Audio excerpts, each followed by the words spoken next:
श्री स्वामी समर्थ. नमस्कार मित्रांनो, आज आपण पाहणार आहोत मार्च 2026साठी कन्या राशीचे राशी भविष्य. मार्च 2026मध्ये तुमचे कार्यक्षेत्र, आर्थिक परिस्थिती, आरोग्य, वैवाहिक जीवन आणि पारिवारिक जीवन कसे जाईल हे पाहणार आहोत. त्याचबरोबर उपाय देखील सांगणार आहे. व्हिडिओ शेवटपर्यंत पहा, तर तुम्हाला उपाय काय आहे ते समजणार आहे. कन्या राशीत जन्मलेल्यांसाठी हा महिना अनेक आव्हानांनी भरलेला असण्याची शक्यता आहे. कारण राहू, रवी, मंगळ, बुध आणि शुक्र महिन्याच्या सुरुवातीपासूनच 6व्या घरात असतील आणि राहू, बुध आणि मंगळ संपूर्ण महिना तेथेच राहतील. या व्यतिरिक्त संपूर्ण महिनाभर शनी 7व्या घरात, गुरु 10व्या घरात आणि केतू 12व्या घरात असेल. शुक्र 2 तारखेला तुमच्या 7व्या घरात आणि 26 तारखेला तुमच्या 8व्या घरात प्रवेश करेल. तर सूर्य 6व्या घरातून बाहेर पडून 15 तारखेला 7व्या घरात प्रवेश करेल. या ग्रहांच्या स्थितीनुसार तुम्हाला तुमच्या आरोग्याकडे लक्ष द्यावे लागेल. आरोग्याच्या समस्या आव्हानात्मक ठरू शकतात. या व्यतिरिक्त तुमचे विरोधक कामावर आणि तुमच्या वैयक्तिक जीवनात आवाज उठवण्याचा आणि तुम्हाला त्रास देण्याचा प्रयत्न करतील. मानसिक ताण वाढेल. कुटुंबातील सदस्य सकारात्मक राहतील आणि तुम्हाला त्यांचा पाठिंबा मिळत राहील, ज्यामुळे तुम्हाला बळकटी येईल. तुमच्या राशीचा स्वामी बुध महिनाभर 8व्या घरात मागे जाईल, त्रासदायक असेल आणि संवादाच्या समस्या निर्माण करू शकेल. मार्चपासून बुध थेट होईल आणि तुम्हाला चांगले परिणाम देऊ शकतात. नोकरी करणाऱ्यांसाठी हा चांगला काळ असेल, परंतु व्यावसायिकांना काही चढ उतारांना सामोरे जावे लागू शकते. प्रेमसंबंधासाठी हा महिना अनुकूल आहे.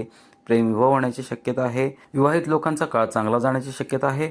आर्थिकदृष्ट्या हा महिना कमकुवत असू शकतो आणि तुमचे खर्च वाढू शकतात. विद्यार्थ्यांसाठी हा महिना चांगला मानला जाऊ शकतो. अनेक प्रवास होऊ शकतात आणि त्यावर खर्चही वाढू शकतो. कार्यक्षेत्र, करिअरच्या दृष्टिकोनातून हा महिना चांगला राहण्याची अपेक्षा आहे. गुरुग्रह महिन्याच्या सुरुवातीपासून शेवटपर्यंत 10व्या घरात असेल. 11 तारखेपर्यंत तो वक्री राहील, त्यानंतर तो थेट होईल.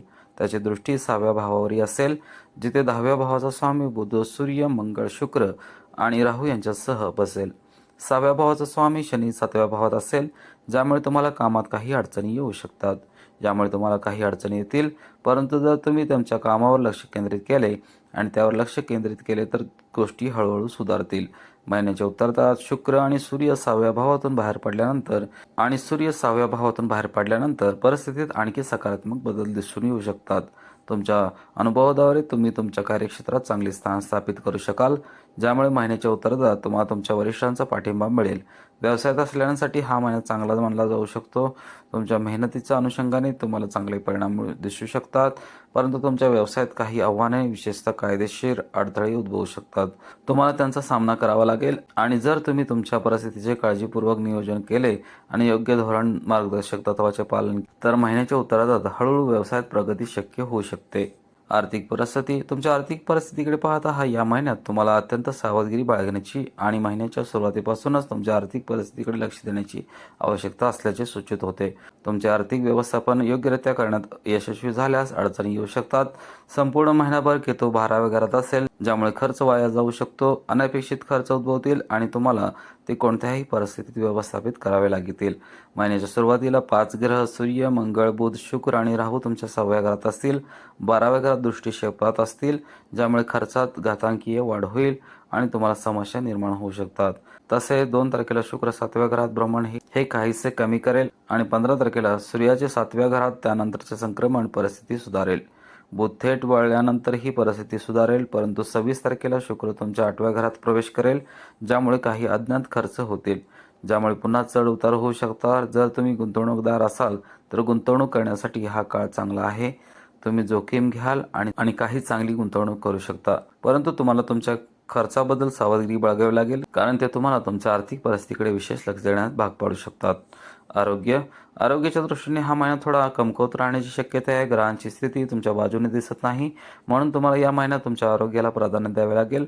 आरोग्य हा एक महत्त्वाचा मुद्दा आहे.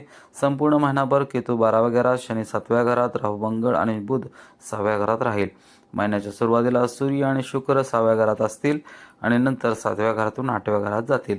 या ग्रहांच्या स्थितीमुळे शारीरिक समस्या आणि मानसिक ताण येऊ शकतो.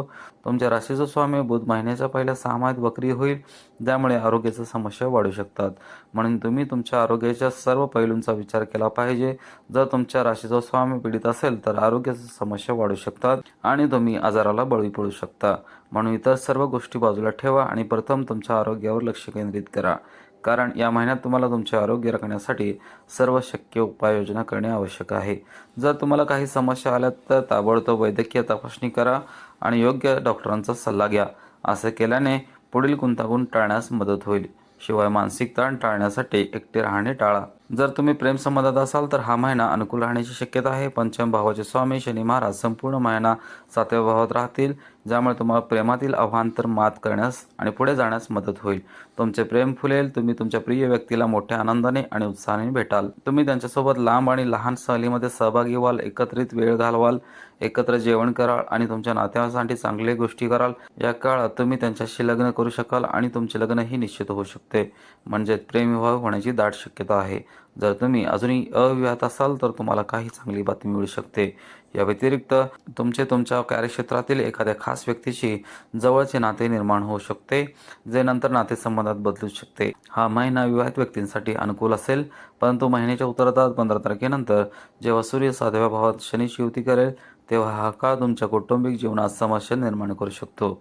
त्याआधीचा काळ तुमच्या नात्यात प्रेम, भक्ती आणि प्रणयाचे क्षण आणेल, ज्यामुळे तुमचे वैवाहिक जीवन आणखी समृद्ध होईल. या काळात तुमचा जोडीदार कामात विशेषतः रस दाखवू शकतो.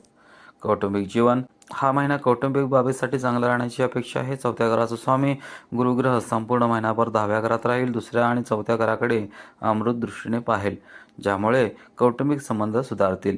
एकमेकांमध्ये प्रेम आणि आदर वाढेल. वडीलधाऱ्यांना आदराने वागवले जाईल आणि प्रत्येक सदस्याला त्यांचे आशीर्वाद आणि मार्गदर्शन मिळेल, ज्यामुळे कुटुंबात एकता टिकून राहील आणि त्यांना कोणत्याही आव्हानांना प्रभावीपणे तोंड देण्यास सक्षम केले जाईल. 2ऱ्या घराचा स्वामी शुक्र महिन्याच्या सुरुवातीला सूर्य, राहू, बुध आणि मंगळासह 6व्या घरात असेल, ज्यामुळे कुटुंबातील सदस्यांमध्ये काही तणाव निर्माण होऊ शकतो. तसेच 2ऱ्या घरापासून शुक्राचे 7व्या घरात प्रवेश झाल्यामुळे या समस्या कमी होतील आणि कुटुंबात एकता दिसून येईल. त्यानंतर 8व्या घरात शुक्राचे संक्रमण आणि 26 तारखेपासून 2ऱ्या घरात दृष्टिक्षेप केल्याने तुम्हाला लग्न समारंभ किंवा कार्यक्रमासाठी तुमच्या सासरच्यांना भेटण्याची संधी मिळेल. हे तुमचे कुटुंब जवळ आणेल आणि हलके वातावरण निर्माण करेल. तसेच या काळात तुमच्या भावंडांसोबत तुमच्या नातेसंबंधावर परिणाम होऊ शकतो, म्हणून त्यांच्याशी चांगले संबंध राखण्यावर लक्ष केंद्रित करा. उपाय आहे, दररोज श्री विष्णू सहस्त्रनाम स्तोत्राचे पठण करावे. शुक्रवारी तुम्ही श्री सुक्ताचे पठण करावे. शनिवारी श्री शनी चालीसा पठण करणे देखील फायदेशीर ठरेल. बुधवारी तुम्ही गाय आणि लहान मुलींची सेवा करावी. व्हिडिओ आवडल्यास व्हिडिओला नक्की लाईक करा, शेअर करा आणि उमाशेखर राष्ट्र चॅनलला सबस्क्राईब करायला विसरू नका आणि कमेंटमध्ये ओम नमः शिवाय लिहा. पुन्हा भेटू अशाच एका आध्यात्मिक आणि प्रेरणादायी माहितीच्या व्हिडिओसह. जय हिंद, जय महाराष्ट्र.